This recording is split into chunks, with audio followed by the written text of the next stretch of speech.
An alliance of Los Angeles County business groups on Thursday, July 21, called on health officials to abandon plans for a universal COVID-19 indoor mask mandate, saying the move would be heavy-handed and a burden on businesses that will be forced to enforce the rule.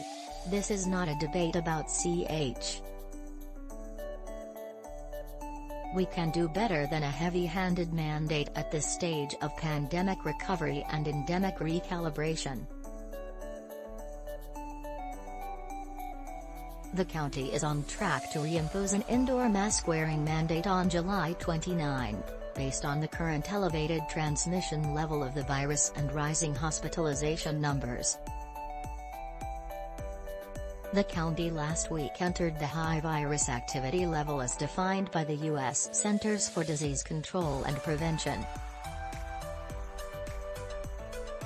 Dozens of counties across the state have also moved into the high transmission category, but Los Angeles is the only county that has announced plans to reinstate a mask mandate.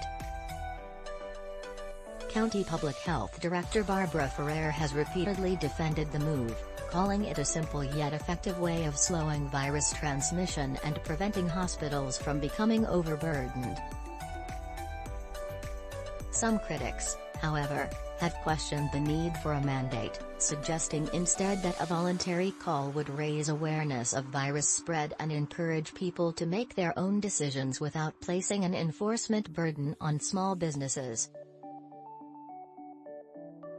In a statement Thursday, BizFed expressed support for a voluntary rule, which is already in effect, but said forcing businesses to enforce a mandate will stymie economic recovery, confuse COVID-weary residents and further erode public trust in governing bodies. Los Angeles County Supervisor Kathryn Barger last week urged Ferrer to conduct extensive outreach to businesses to discuss plans for the masking rule and the possible impacts of the regulation, particularly since surrounding counties will not be imposing a mandate.